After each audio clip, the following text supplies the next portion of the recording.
across the screen. No big deal. Cool. The obligatory. Alright.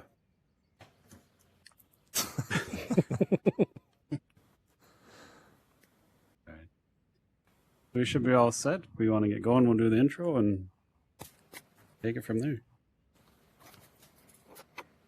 Hey everyone, welcome to VR Verdict, episode 87. I am PJ. I'm Wookie. Hey. We're here talking with the team from DreamIRL about their game Jurassic Snap. We have Inateno, I hope I said that right, Yeah. and Paul. Hi. And in the audience here, the live audience, we have Dave the Dev from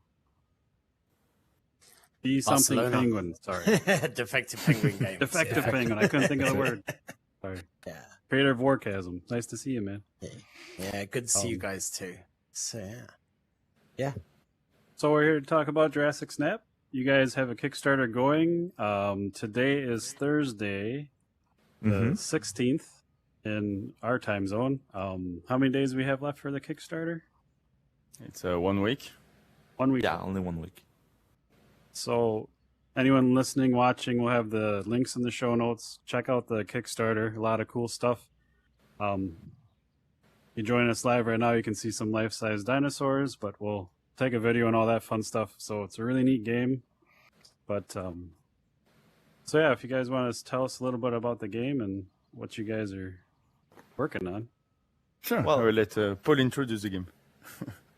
Well, Jurassic Snap is a VR exploration game in which you are a photographer who studies a planet set in the Jurassic era. You have to take shots of creatures to register anything you could find about them to study those creatures like the dinosaurs.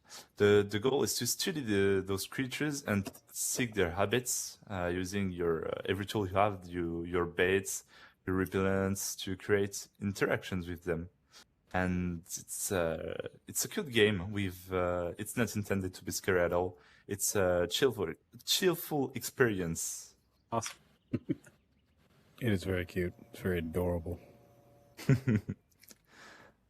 Also, the game is developed for VR in the first place, but there is a non-VR version that we are Yeah, also working there on. is a flat screen version planned, yeah. That's awesome. So I don't recall, single player only, no like multiplayer or anything, right? No. We don't Okay. aim for multiplayer. It's already complex to do one good single game. Yeah. So first I we agree. do that and we'll see later. And how many I know you have like different zones and biomes. How many different areas in the game are there to visit to find these guys in? Actually, we plan. There is a 6 zone for the moment. We plan on 6. That's why it's explaining the Kickstarter. But we have way more ideas, of course. But as always, you have to start somewhere. Yeah, I was talking to you on Twitter about underwater stuff, but we'll get to that. Yeah.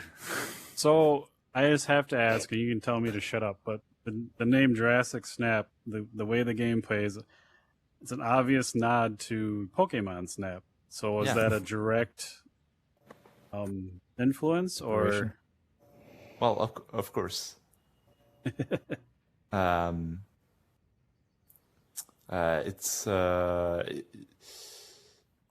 It's about Pokemon and Jurassic Snap and Jurassic Park at the same time, because we love both franchises. Nice. And we of course wanted to do something that looked like us, and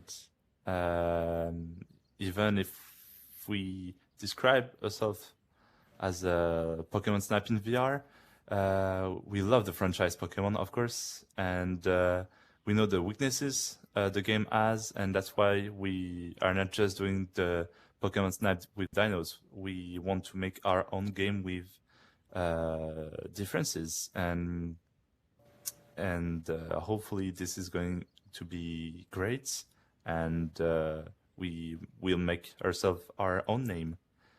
Yeah. But Oh, yeah. people have to see the project first. So I think that's a good name, a catchy name. And Definitely. Pokemon Snap with dinos is fine to quickly pitch the game, honestly. It's okay to say it's a Pokemon Snap game, because it's the simplest way to get it what it's about. But at the same time, it's not the same. That's what Right. Paul means, if I can say. Like, there is a lot of differences, mostly from the IA of the dinos. In Pokemon, every Pokemon is scripted, completely scripted, and in Jurassic Snap, every dinos has a true IA behind. So depending on what you do, it can completely change the course of the level. That's cool. So this is very different. Oh yeah, for sure. So when Well, you're it's not like- speaking, oh, go ahead. Was it Pokemon Snap? The last time I played that was like Nintendo 64, maybe. Oh, I And was that was- 9. That was a long time ago. That was like on rails, and you just had to keep doing the same level over and over. So if you have Yeah. kind of a live environment, if you don't get the info or the shots you need, you might go in and then have a completely different experience. Yeah, Perfect. exactly. You have like two versions. Let's say you launch a level and the vehicle is moving along, so it's kind of following a rail. So it's the same as Pokemon Snap, okay? And if a dinos come in the middle, then the vehicle won't stop inside the dinos like it was in the first Pokemon Snap. The vehicle will try to avoid it a little bit with a small curve or something like that. And if you play against this level and you don't do any action, then you will have most likely the same scenario. But if you start throwing some stuff, if you start to launch a repellent to a T-Rex or something, then everything will change. Like, let's say you have a T-Rex that is attacking a Triceratops, and you launch him something, then maybe the T-Rex will decide to chase you instead of chasing the Triceratops. And so your vehicle will have to decide a new course in the level to change what's happening. Wow. Awesome. So, what's the game structure like? Do you kind of have like quests to do or different things to collect type of thing? Yeah. Where to start? As Paul said before, you are a photographer, okay? And the synopsis of the game is like you are going into space to explore a new planet. So it's kind of a Robinson Snap, if I can say. Yeah. And you land on this new planet, and you discover the wildlife. So you are you are not on your own. You have a spaceship which is in orbit. Yes, in orbit around the planet. And when you leave the level, you go back in the spaceship and you choose where you want to land on the planet. Awesome. And in your lab, you can check your pictures and find informations. And this will complete the Dinopedia. And along your journey, the professor that is with you in the exploration will give you new goals, objectives, like, oh, you find new creatures and it's a Triceratops, but we don't know the measurement, we don't know what it likes, we don't know if it sleeps the night and where, this kind of stuff. And so this will give you new goals and new places to search. Cool. So, how many different? We have 4 dinosaurs outside the booth here. How many different creatures do you guys have currently? Currently, we have a dozen of dinos, and we are planning to do many more. We would like to have about 50 dinos, more or less, when the game launches. And some will be specifically nocturnal, so you have to go on the land when it's night and not on days to see them. Or even if you already met some dinos before during the day, they can act differently during the night. Those dinos will be spread over levels. Sometimes it will be possible to discover a specific behavior in one spot only. So even if you see the Triceratops many times, each place will bring new situations. So the player must stay focused and curious all the time. And this is the only way to complete the objectives we were talking about and fill the Dinopedia, the encyclopedia for dinos. Cool. So how much like backstory do you give each dinosaur per se?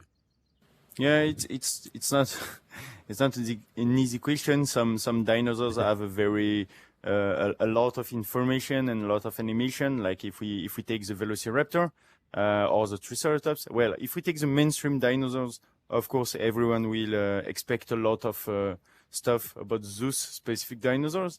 But if you take some very small dinos like Gallimimus, this one maybe won't have that much.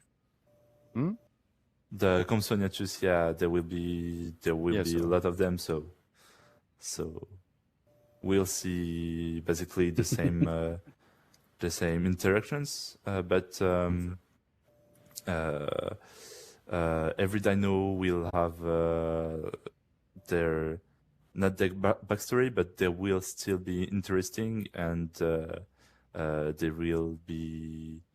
Yeah, I think they will be really cute to take pictures of. So we are glad we have those many dinos to show you.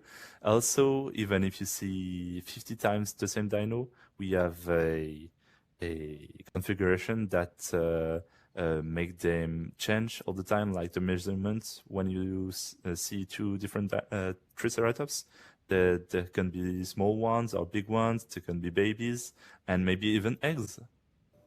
Nice. Yeah, Nice we have a morph system. So like horns and this kind of stuff will be different, and the texture. So a big dinos will have bigger horns and the different textures with different marks. So that's neat. Can the big dinos sometimes have tiny horns? Yeah, that's there is a randomizer about that, so it's possible, but we try to control the randomizer, so it's possible to have a big dino with small horns, but if it's weird, we will avoid it. Okay, leave. You're weird. You gotta go. So again, we have 4 dinosaurs out front here. 3 of them I recognize, 1 I don't. So do we have some fantasy dinosaurs in the mix, or is that something I just missed in preschool? Which one do you get? I don't see them. So from by here. the Stegosaurus, there's a, I don't know what it is. We can go look at it. Just don't go outside the bubble. So we have a Triceratops, a T-Rex, a Stegosaurus, and an eel-looking thing with legs. I don't see them. Yeah, you have a better vision than me because I don't see any of them, to be honest. Oh, really? Doesn't see any? No. Oh, you might have not gotten the updated app. Yeah, maybe. there's 4 dinosaurs out here. Oh, no. I'm going to spin the camera for those watching. Yeah, so there's a little black one. He's got big white eyes. These aren't textured. It's darker. But it's got a really tall fin. And it's about this tall, and it looks like a little salamander with a really tall fin. Not That's really a weird. Dimetrodon. Oh, the Spinosaurus, the blue one. Oh, is it? It's a little tiny guy. Tiny, because we currently the only fantasy creature we have is a turtle that is made to be cute and has a flower or bushes on its back. That's cute. And this is right now the only fantasy one we have, but we also intended to make some differences on specific dinos, like the Spinosaurus has not a scary face, while usually they are pretty scary, like in Jurassic Park 3.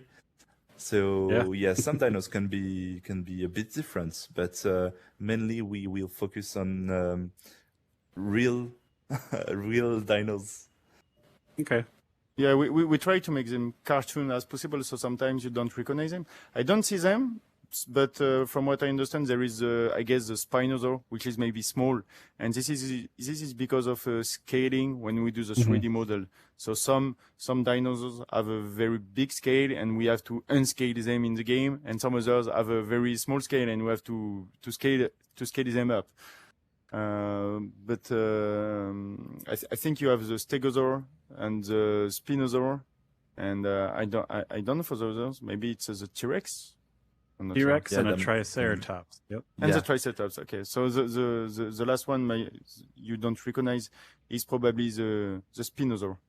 Yeah. Okay. I could see And that. I think maybe it is just the cartoon face that threw me off. Yes. He's definitely cute, so don't. He's awesome. I'm not. Also, if dissing him at all. they like the textures, yeah, it might be complicated to recognize because yeah, it can be weird with our textures. Oh, is it black at the moment? Just He's it's yeah, a little black. darker. It's darker gray. Yeah.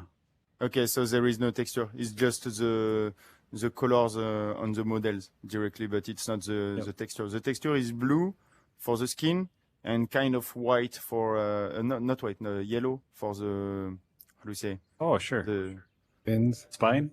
yes Yeah, for the spine. yeah. Awesome. The style's definitely cool. Let's go back in the seat. They're all definitely very photo worthy. I can't wait to snap some pictures.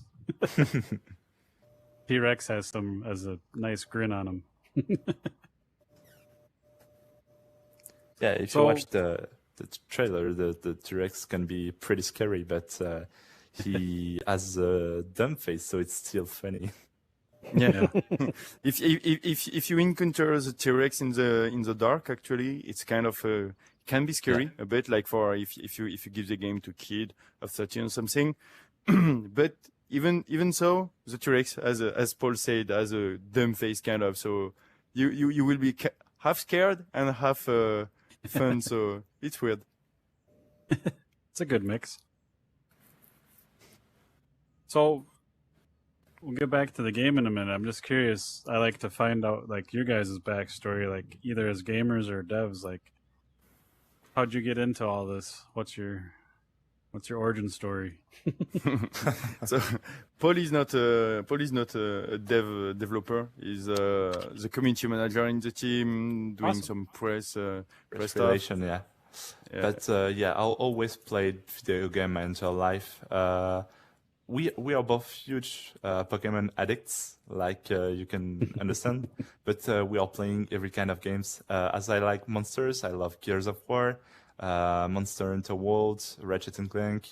Nice. Those are major games for me, and I could add a long list with that. So I've been playing on like a dozen devices during my life, and nowadays I could play anything as long as I play with my friends. Awesome. I agree. Yeah, on my side, it's a little bit more complicated. Where to start? Of course, I played the game since like the Game Boy, this kind of stuff. I'm not that old, but I'm not that young either. And I think I can say that I'm the first, in the generation Pokemon, because I grew up with this. I grew up with Pokemon. I got Pokemon Snap when it was launched back in the day, and Pokemon Stadium too. So it was cool. Playing on the Nintendo 64. Yeah. And since then, I got every consoles with every kind of game. So I don't have a specific kind of game, even if I'm easily scared. So usually I don't play the scary games or horror games. And that's probably also why I choose to go with dinosaurs, because usually games with dinosaurs are too scary for me, so I can't play them. But to talk about my dev background, I think I really started to make games, wanted to make games after I played, it was Final Fantasy IX. After that game, which gives so much emotions and feelings, I was like, okay, video games is an amazing thing, and there is a lot of things to do. And after that, I started to play MMORPG. And at this moment, I really wanted to make games even if I think it was not possible. And years later, I mean, I discovered what was the name? RPG Maker. I think you know. No, maybe you don't know it. Nope. What was it? Astro Mechanic? RPG Maker. It was RPG Maker, yeah. Yeah, it was a small software to make a very simple RPG in 2D, like Final Fantasy 1 or 2, this kind of game. And I started with that. And then I started scripting in Ruby. I started to make some sprite sheet, this kind of stuff. And since I've been doing more development, some 3D, and then Unity came into place. So I tried Unity, I tried Unreal Engine, I tried a lot of different game engine. And after that, I've been to school a little bit to learn more professional stuff, if I can say. And I keep learning on my own. So that's awesome. That's how it happens. So being new to the whole scene, was it easier to kind of choose VR as like the media, or was it something else? I know I don't know for you guys, but I know the VR since the DK1. With a bunch of friends, we ordered the first version on Kickstarter, and the DK1 was was shitty from the graphics to the interaction, but the promise was really great. And my friend did one of the first game who got prize on the DK1. It was Enter the Rift. It was a student games, and they got a prize for that. So it was cool. It was back in 2013. And after that, I kind of didn't touch it more VR because it was not ready for a professional production. So I just keep an eye on it and waited until 2019 when I got the Rifters. And at this moment, with the new demos that Facebook bring on the table with the what is the name of this demo? Is the first step? I think it's the first step with the small robot, in the in the caravan. And this was so awesome. I say, okay, now the VR is ready, and I definitely want to make a VR game. And when I removed my headset, the first thing that came in my mind was, we have to do a Pokemon Snap in VR. That was the first thing. Yeah, it's awesome. I think it's funny with your game here, if anyone's watching the video, Pokemon Snap came out on the 64. There wasn't one on the Wii U, which would have been like perfect because it's the actual console. Yes. I haven't played the one on the Switch yet. I've been meaning to, but you're basically like kind of what the Wii U could have been doing that in VR. It's kind of funny. Exactly. Yeah. Nintendo, Pokemon Company kind of, I will say, forget about Pokemon Snap, and they announced it. It was in 2020, I think. So I started to work on Jurassic Snap before they announced the new Pokemon Snap. I don't know why it took so long, but it's cool. It's cool they did it, and the new Pokemon Snap is cool too. So. Oh, good. I like to hear that because I really honestly want to try it out. I just haven't had time. I play too much VR, so. So, Dave again is in the audience. Any questions or comments, Dave, so far? Yeah. Can you hear me? Yep. Yeah. Yeah. Excellent. The mute button was being a bit funny when I was at a special ape earlier. Cool. Yeah. Is it just you guys, the team, or how many of you are working on it? In the company we are like 17, but working on the game we are 4. It's a very small dev team on the VR game, and there, of course there is people like Paul who are working on the game about the community and the communication, this kind of stuff. But where is Paul? He's gone. He warped. Sorry, There he is. I'm here. Hello. I was talking about Paul, and Paul vanished. You got embarrassed. Yeah, sorry. But yeah, at the moment there is 4 people. We have one new also, so we are 5. But the last one is a part-time student, so I don't really know if we can count him as one or half. But Remains to be seen. So you said there's like 17 people at the company. Does the company normally make sort of VR? Is it pancake games or? No, if I get it.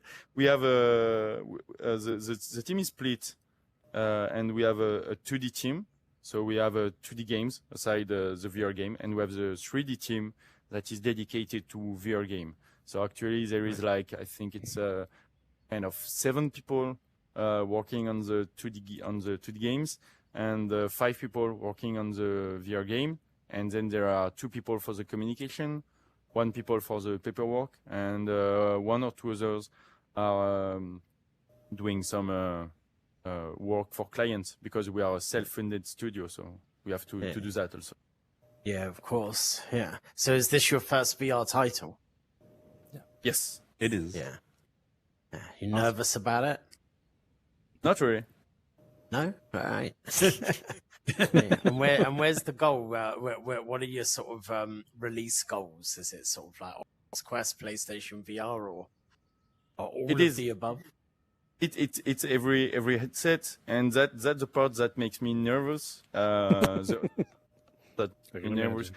is the Quest 2, because actually we are working on a demo to send for the press and some YouTubers, and the demo runs very well on the PC VR, but on Quest 2 it's kind of horrible to get the good performance. So we have to find the good tricks and the good optimization, and this thing is making me nervous. Like I know how to make things correct, but the Quest 2 is terrible for performance point of view. Yeah, and I know it does sort of take all your tools away from you and all your tricks, doesn't it? It's a real uphill battle getting stuff to run on that. So. exactly, yeah, and the limitation in polygons and this kind of stuff. So Yeah.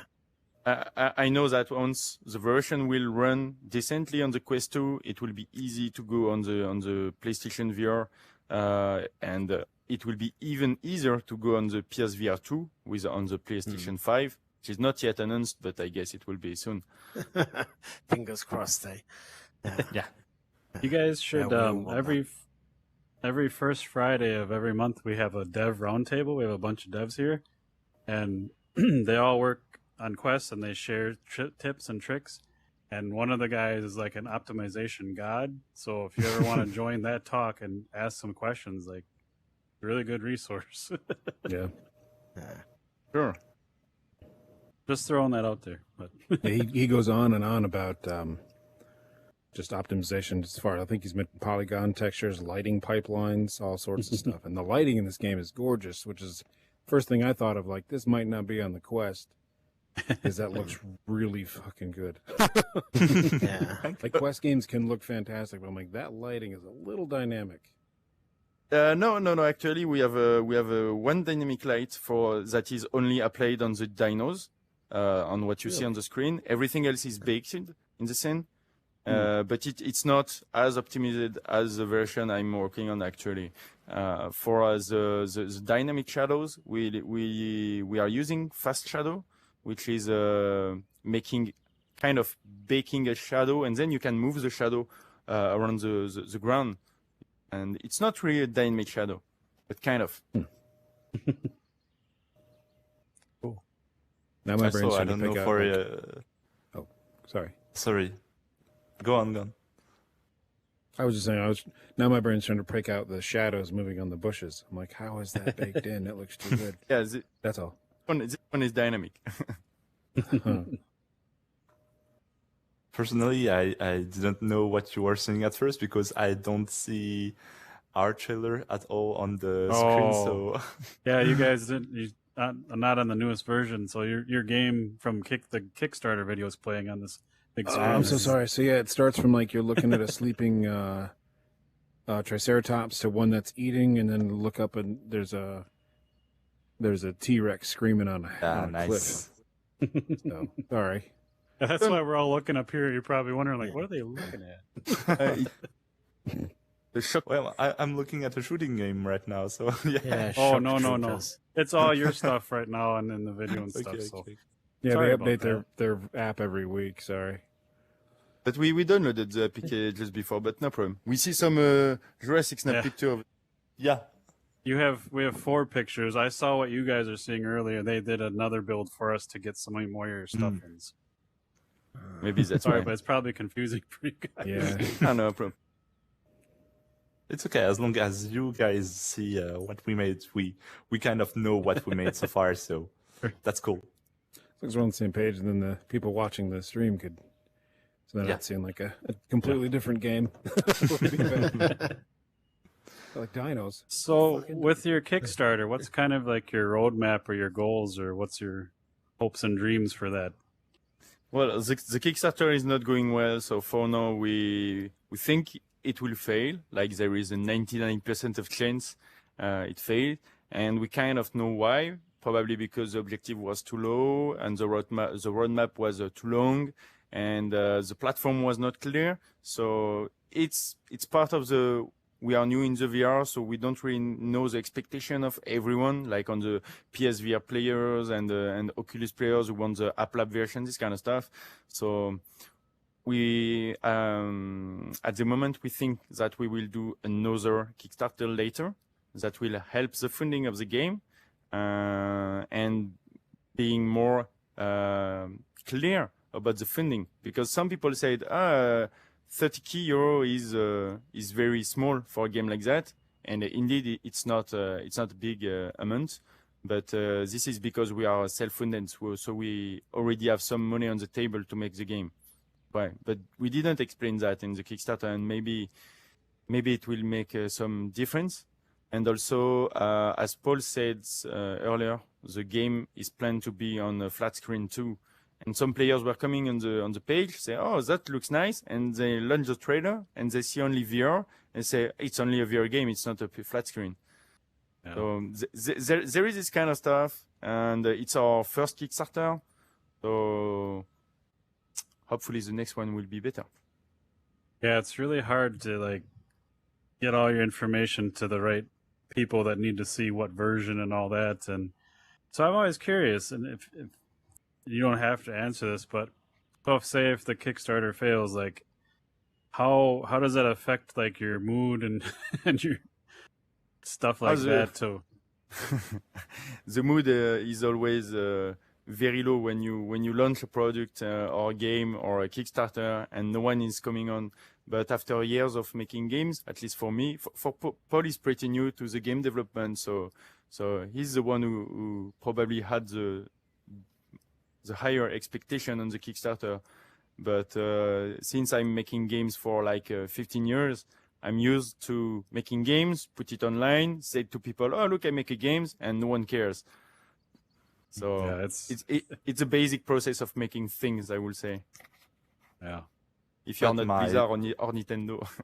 Yeah, my job is to know why when we put it on the market, no one cares, and I have to figure out why and don't do the same mistake twice. So for the next Kickstarter, I hope I'll be as ready as possible, and I'll launch everything I have to make it the more visible possible, and so people can be interested in it, and yeah, I'll do my best so people like that love dinos have to know about this game, and people that love good VR games has to know about this game. Yeah. Because we are really we have great expectation about this title, because we know that usually dinos can be a really good theme for people that saw the Jurassic Park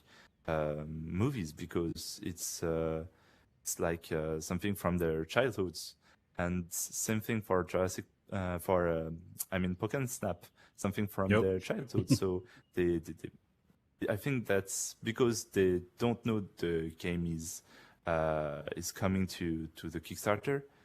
They don't bake, but once will do my job correctly and they know about it, there is more chances for us to get baked. Yeah. And I realized I'm a special user case, but I saw it, I clicked on it, I backed it in like 2 minutes. I'm like, that is freaking amazing. So I just don't want you guys to get discouraged because I really want to play this game because it looks awesome.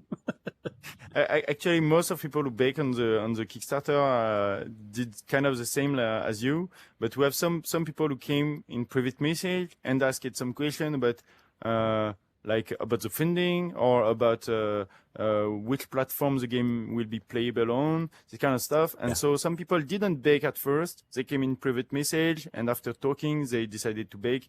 So that's why we know we have some problem in the communication Yeah, we were not and clear enough. explaining. Yeah, but the game got a lot of visibility. Like the trailer has been seen by a lot of people, and it's great. So we know the game looks good. I think at least, and we even had some people on Reddit telling us that this was not possible to ship on the Quest. So maybe maybe this also is. Maybe one of the reasons that people don't bake is like they see the trailer and they say, no, yeah, it won't be possible on the Quest, and so they don't bake. Maybe. I don't know. Yeah. And it's always a fine line. Like, you guys have so much, like, you have to find the line of too much sharing, like, too much information, and not enough when you're doing a Kickstarter. It's kind of, Yeah. I don't know how you find that balance. I'm glad that's your job and not mine, but. Yeah. It's I'm really not hard. stressed at all. Yeah, I think as long as the trailer is nice, people can only see the trailer and think for themselves. But the rest of what's written is more an excuse for them to if they're not 100% sure. But the trailer is really speaking for itself, I think, because our Valentin did a great job with that, and Henry the robot is really funny and has a great voice in this. So I think it's a really cool trailer. So I hope that people were laughing at it, and if the game is too beautiful for them, that's pretty good for us too, I guess. Yeah. And don't get me wrong, I've seen some really good looking games on the Quest too, but they didn't have like the bloom and everything. Because this looks like it's right off the Switch. We have a VFX artist in the team, and this guy all the day is trying to make new shader and new optimization and tweaking the camera and say, on this stage specifically, I will do the camera like that and the fog like that, and he will fake the thing with some planes and texture on the plane. So these don't take a lot of draw calls and batteries, so it's very lightweight. And in the end, you have now some rendering because he just tweak everything from where you are and what you see in the scene. And this guy is awesome for that. You said you had like a small team, but it's a lot of people we talk to is one person. So that's kind of like, that's really, seems like a luxury. That's awesome. Yeah, you don't do only that. It's what he loves to do. Like he can spend days only making VFX, but the last 10 days he has been working with me on the looking at every single trees and rocks and say, okay, there is 10 polygons we can save on this one, and there is 10 on this one, and these two materials we can make them one, and this kind of stuff. So this is our job actually, looking at everything and packing everything up to make it fit on the Quest.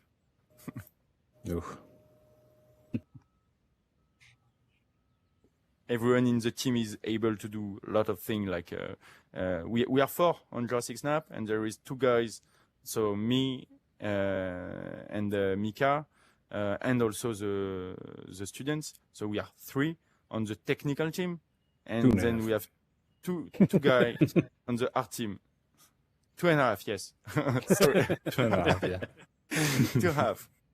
And 3 on the art team. So 1 is doing all the dinosaurs and the skinning and the rigging and the animation. And he also did some props, like some vegetation you see on the desert scene.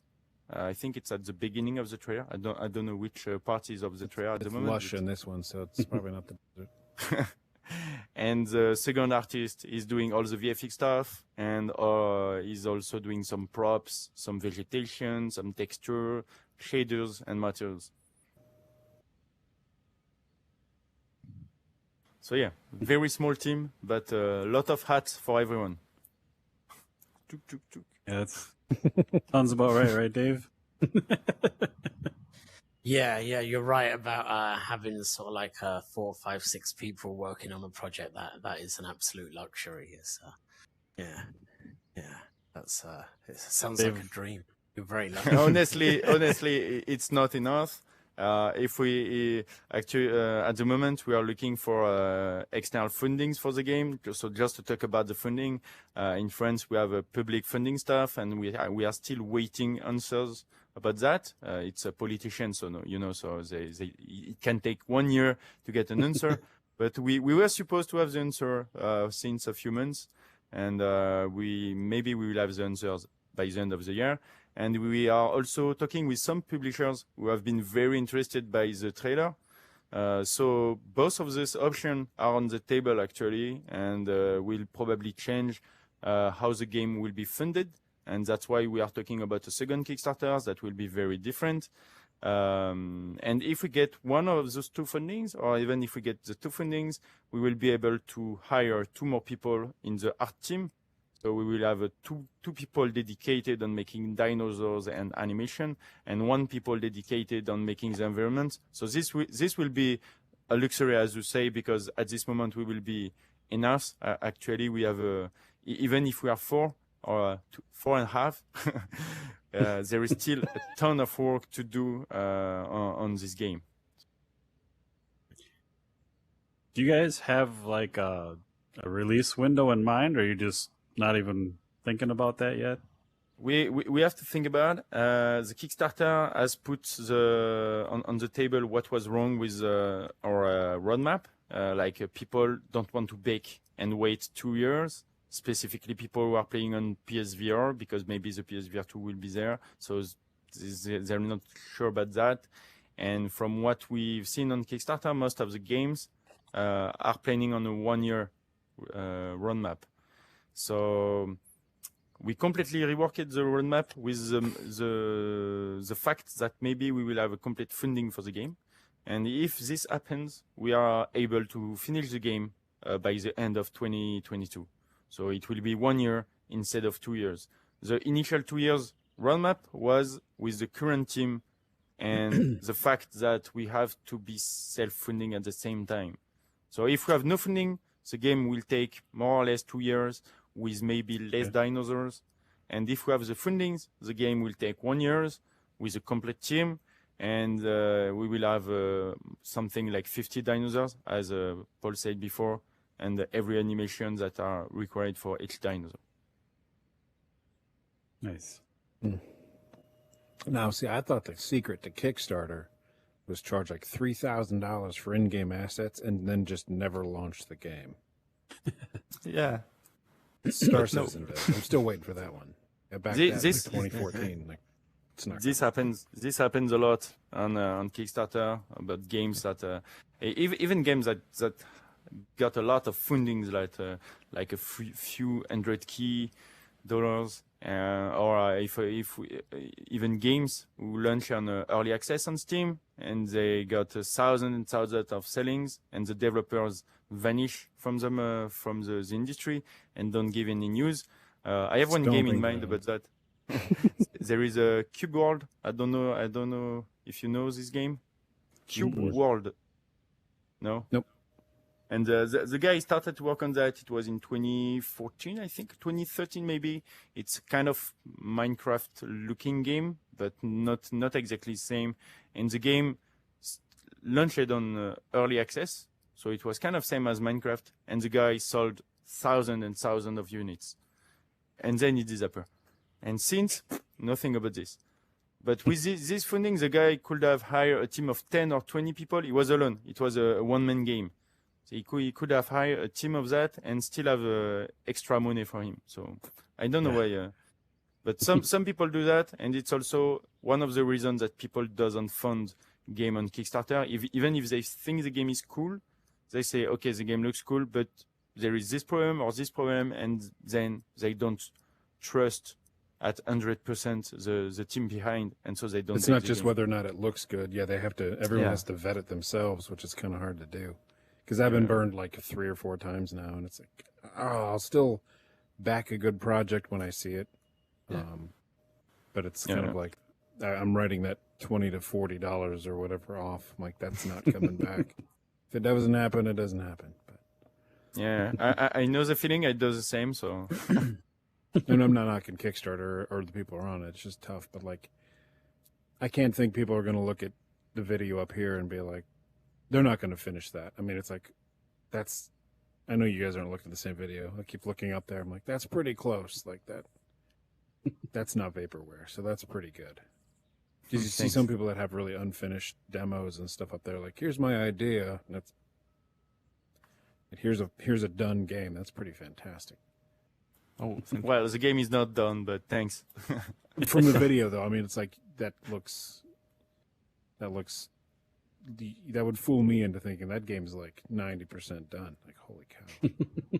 Yeah, but if it's 90% done, then we need 2 years of roadmap, and this make a problem in the head of people. They are like, the game looks finished, but they need 2 years. That's maybe one of the problems. Could be a flag, yeah. Yeah. I don't know. You made too good of a trailer. Yeah, probably. Oh, no. Too bad. Art form. I'm sorry. You can look back to the dinos without textures if you want. So Yeah. so you can be reassured. You can back us because they don't even have textures. So yeah. These Look at this dino, he's dinosaurs black. need some skin. Please donate. Please donate. Like those 90s commercials with the people who are in Africa. Like these dinos need some loving. We must get them some skins. Is there anything that we haven't talked about that you guys want to bring up or make sure that we do talk about as far as the game or anything like that? I'm not sure. I think we talk a lot about the game, so I don't know if you Remember guys to- have questions about the game. Remember to follow us on socials so you know when the next Kickstarter comes. I will retweet. I'll share links. Perfect. Like I Thank said, you. I want to play this game. I hope it only takes a year. 2 years might kill me. It's really good, so No, I will not- help spread the word.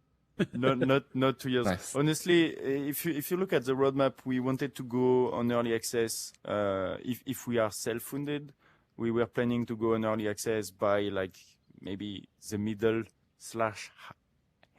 of 2022.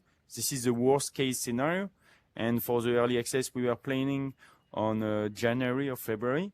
But since the Nice. Kickstarter is not going very well, we will finish the demo. It will be an awesome demo. We will send you the APK if you want to try it. And Of course. and we will send this demo to some, as I said before, press and YouTubers.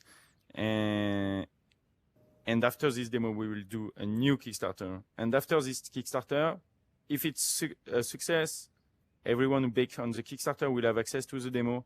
And maybe 1 or 2 months after, we will start the closed alpha, and then go on and go on. But hopefully, we have to start with this nice looking demo. That way, people know it's not a fake. Yeah. And with the VR industry, it's kind of funny because there's content creators definitely help nowadays. But with VR, like no matter how good the video, like you can't express it, how awesome it is to be in VR in the game, even with mixed reality. But it's definitely one of the routes to go to get your word out and get eyes on your game. I don't know, Dave, did you use a lot of content creators when you put Warchasm out? Try to get the word out? Only really since the game dropped a week or so ago, because we went because it's on App Lab, you don't really get any kind of heads up that it's going to release. They have changed that now, where they give you a release date, but frankly, it's completely useless to you because if your page is visible, and this is what happened with Warchasm, with the page being visible, if it gets submitted to any of the sites that do sort of advertise App Lab games, because obviously they're hidden by Oculus, Oculus don't list a price, so the game was showing up on various websites as free, and lots of people are like, oh yeah, I'll have that for free. It's like, whoa. So so that kind of forced my hand to get it out quickly. And and then it was a case of contacting just about every sort of content creator and streamer that that I've come across in my adventures on Twitter, really. So, but it's been a good response. But you know, in an ideal world, I mean, you guys seem like you're going to be in a better position than that. So, you know, just make sure that that people know about it long before you're planning. Those because if you don't get those day one sales, which App Lab really doesn't give you, you're then playing the long game. It's got stuff. That's one of our mistakes on Kickstarter. Yeah. But yeah, that's the only advice I can give you is get it out there and get people playing it and talking about it well before well before it's released, because otherwise you are just you're not punching your weight at all. And depending on where you get access to, I mean, have you guys have you sort of submitted anything to Oculus, any kind of design document or anything to try and get placement on the main store, like for the Quest version on? It's too early to talk about that. We have the application that is made in the developer dashboard on Oculus, but we don't have anything inside that yet, because we are not even talking about a version on Oculus. They don't do early access. So if we do an early access, it will be on the App Lab or SideQuest or on Steam. And going on Steam now, there is no manual, how to say, when you are on front page, it's very rare. So I don't think it will happen. And for SideQuest, from what I remember, is if you pay ad on SideQuest, I think, and you are on the front page. On SideQuest, the deal is that you bid on them, so the price fluctuates depending on who's bidding. But I mean, I noticed just today though. I mean, I don't know what the deal is with it, but I noticed a tennis game that wasn't actually App Lab. It's like on the main store, but is being advertised on SideQuest. I don't know if it was formerly SideQuest, so that's why the ad's there. But I don't know. It felt a little bit off to me, you know, sort of like people that made main store advertising on the. On one of the few places that sort of the App Lab devs sort of get to actually put their content out. So, but I don't know. Maybe it was maybe it was on App Lab for months and got leveled up as as has been the case with a few titles. So it might be as simple as that. So I don't speculate. But yeah, and it's one thing, like, you know, we're a podcast, but I play a lot of VR. I stream a lot. Not a lot, but I would stream more. But like the Quest does not make streaming easy. So anything PC VR, I can hop in and just stream all day like we're doing right now. But like with Warchasm, I play it a lot, but I don't stream it a lot because it's a pain in the ass. I wish they'd fix that. No, it really is. Yeah. I mean, also things like you were saying earlier, PJ, about it's so difficult to show people what that experience is like, and really one of the best ways is that mixed reality thing. But for that, although it is possible with the Quest, you kind of need it to be running on a PC. So whatever version you end up with that's going on to Quest, you probably want to keep. You know, a version of that you can run on PC and stick like the Live SDK in it and show that you know, what essentially looks like the Quest version, but with somebody sat in it. You know, that those mixed reality videos really are the much better way to show VR. It's me and my partner made one this week. We tried it a couple of times in the past because we have very limited equipment. You know, but like one of those sort of Logitech C90 webcams got like the cheapest sort of green screen setup and a couple of lights that keep falling over constantly. And we've tried it a couple of times to get it working, and it's just always looked like crap. But this week we just went with this no pressure approach. It hasn't worked so far, so if it doesn't work, let's give it our best shot.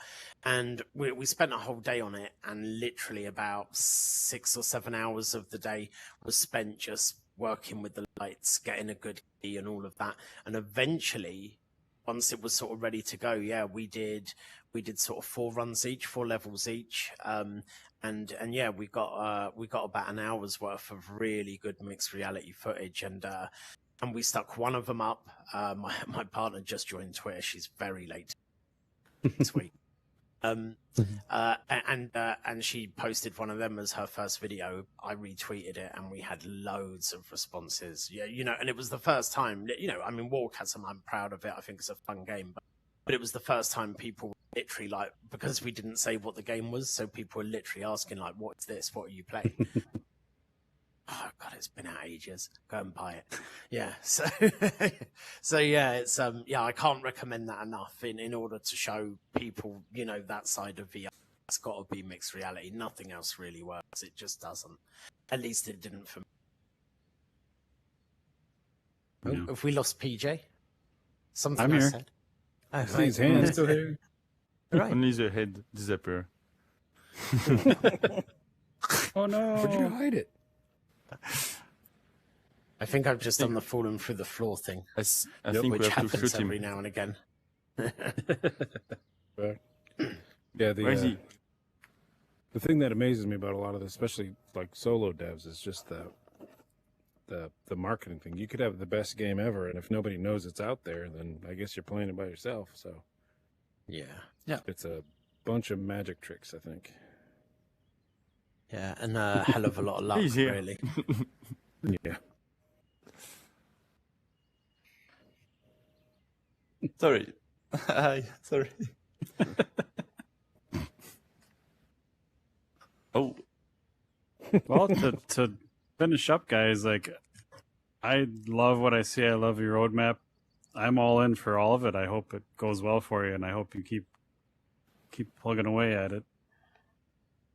And I'd say, depending when your second Kickstarter, if that happens, come on back. Let's have another episode and see what you got. Yeah, with great pleasure. sure. No, now we know this VR podcast exists. We will definitely reach out again. And Yeah, and definitely come on in. yeah. the Friday developer stuff. Those guys are Yeah, fun to talk. So. The Friday developer stuff looks very fun and interesting. So Yeah, really interesting. I will see if I can come if it matches the time zone. Yeah, that's the same time we did this, so it's probably 2 or 3 in the morning there for you. Yeah. It is. I think it's 3 actually at the moment. Let me- Yeah, just coming okay. up to 3. 3 a.m. Yeah. We can maybe shift that around too. I think a lot of our guys are in California, so I don't know how that works. Yeah. It's Fridays, the first Friday of each month. So, I mean, I got to do later on a Friday. If I'm sure the California people are 3 hours behind me, 2 hours behind PJ. I'm sure they could do a little later. Make it easier on you guys, or earlier maybe. I don't know. Yeah. Yeah, well, thanks for growing up and talking and sharing your game and your stories. I think I could not do what you guys do. Like, if I saw like a couple bad tweets, I'd just be like, all right, I'm going to go do something else. Like, I don't know how you guys do it. Well, You just have to do it. yeah, much. Personally, I really love what I do, so it's easy as long as I do what's fun for me. It's a good If point. somebody doesn't like it, Yeah. just say like, "Well, I'm not selling it to you." Yeah. Exactly. What's happening with Paul? Well, Paul's I going don't know crazy. why I'm flying. I lost my Interesting. sense of gravity, so Well, Dave, Thanks for joining the audience. If you want to hang around, I got a free copy of Warchasm for you. Excellent. I'll be selling that key on some pirate site. Excellent. Well, But yeah, thanks again, guys. When like what he said with the second Kickstarter, anytime you want to come back, share some more, of course. get some more dinosaurs in here, show some things off. Maybe get the stego nice and colored because I really like Stego's. Just that one. I mean, no rush. If the export works, of course. We tried like 2 or 3 different exports and didn't work it, but I don't know. That stuff's always weird. Yeah. Exports, imports, the models, scaling. Ugh. Well, I remember when we had Warchasm when Dave was on for his. Some of those things were so huge, it was just like, this is really daunting. Like I don't remember if they were like exactly 1-to-1 size in the game, but it was kind of like, no, this is crazy. It was great. Yeah, they It were. was funny because it was where the T-Rex kind of was, and it was bigger than the T-Rex there. But then you had your own thing going on in here the week after, and they made it even bigger. I'm like, holy crap! Yeah. Everyone was climbing on it. Actually, it turned into a bit of a playground. Yeah, Yeah, it was awesome. no, it is great. Yeah. Yeah, and the did you guys chip up to the Spatial Ape thing earlier? Because it was I was in it for about half an hour, but there was a good sort of crowd.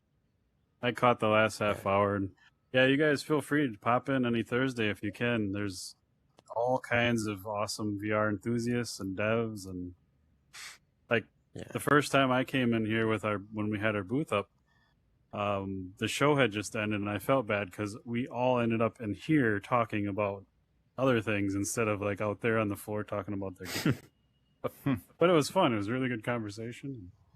Yeah, It's awesome. Yeah, you get to geek out with a lot of like-minded folks. So yeah, it's well worth chipping up, and it's it starts a bit earlier, so it'd be like 10 p.m. for you guys on a Thursday night. So yeah, it's well worth making it for sure. it still goes. It's 3 a.m. here, so. Yeah, this is the late one. Yeah, Yeah, we're the bad boys of it. Sir. Just drink a Red Bull like Paul here, and you'll just fly around. Yeah, Paul is already somewhere. Yeah, Paul's going clubbing. All right, well, we're gonna just close the show and stop recording. If you want to hang out, that's cool. But we'll just wrap that up. And Yes. so everyone watching this thing, thanks for hanging out and listening. Again, VR Verdict Podcast, episode 87. We got the DreamIRL team here talking about Jurassic Snap. Check out all the links in the show notes. You can check out videos, go to their websites, the Kickstarter, all that fun stuff. But definitely check it out. If you haven't been watching the video we have, or most of us have, definitely check out. It looks great. I can't wait to try it out. But thanks again, Thank you. everyone. I'm PJ. Wookie. Oh, yes, finally. This was our VR Verdict. I fell off.